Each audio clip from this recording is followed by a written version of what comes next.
Hi, my name is John Wentz, and I'm here to walk you through how you can host Alpha online using Zoom. We'll talk about three things. Number one, how do you prepare for an Alpha online? Secondly, how do you share the video on Zoom? And third, how do you facilitate discussion using Zoom, whether you have a group less than 12 or more than 12? Let's get started. So when we talk about hosting Alpha online, let's think about the physical environment that you're actually going to be in. One, I always like to try to find as quiet of an environment as possible, and I always like to try to eliminate as many visual distractions behind me while I'm present. So if you're in a messy room, maybe move to a spot that's going to eliminate those distractions. Second, you're going to want to have all of your resources available for your Alpha online, just like you would on any session of Alpha. You can go to alphausa.org, log into My Alpha, make sure to have the video for that session downloaded and ready to go. I also like to have all of the discussion questions from the guest guide, and you can just copy and paste those questions out of the discussion guide into a Word document and have that ready to go, so that later on, when it's time to have discussion, you can paste those into the chat window for whoever's having discussion. The third thing that I like to ensure in setting up for an Alpha online is to make sure that I have a great internet connection. So do whatever it takes to make sure that you've got a great internet connection. If that means plugging directly into your computer so that you have a direct line, do it. Do whatever it takes to make sure that you've got a really strong internet connection, the best one that you can possibly have.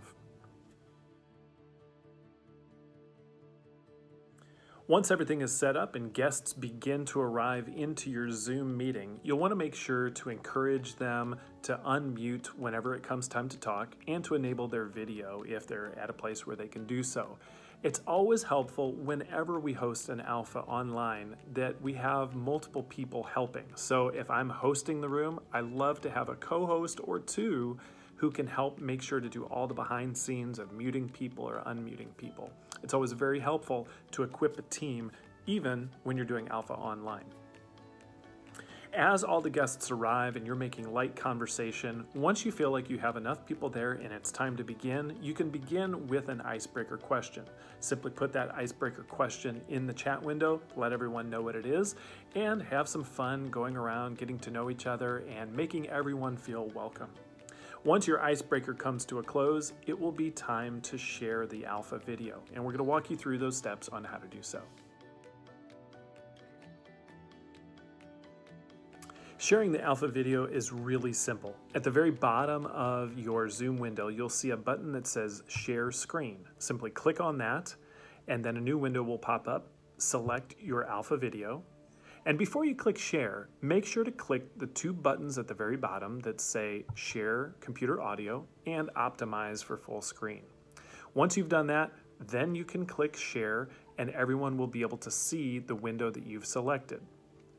Simply start the video and get an acknowledgement from the people in the group that they can hear the audio, and once everything is good, make sure to mute all participants so that everyone can watch the video without audio distraction. Once the Alpha video is complete, simply click Stop Share, and then it's time for discussion. If you've got a group of less than 12 people, you'll want to keep everyone together so that you can continue to have your discussion. However, if you are migrating your Alpha from in-person to online, and you want to keep the continuity of your original small groups, then you can click and utilize the function called Breakout Rooms. Breakout Rooms allow you the ability to assign people to a smaller discussion room where they can then carry on their Alpha discussion.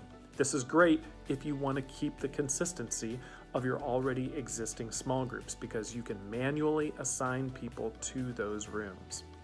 For your discussion time, it's always helpful to remember when you pose a question, maybe type that question into the chat window or copy and paste if you have put those into a document ahead of time.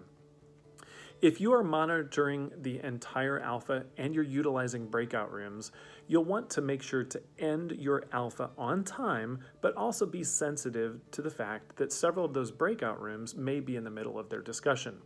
You can give them a broadcast message to let them know that there are 3 or 4 minutes left remaining in the discussion time so that they have an opportunity to bring their discussion to a natural close. Nobody likes to be cut off in the middle of a sentence and have an online meeting pulled out from under them. So give them ample opportunity to bring their discussion to a close. And then as you click on Breakout Rooms, you can watch as people leave those rooms and know when it's an appropriate time to bring the alpha to a close. So those are our 3 tips on how to prepare for alpha, how to share the alpha talk, and how to accommodate people for the discussion groups. We hope you find this helpful, and we are here, we're praying for you, and we're very excited to see how alpha can continue with this online option.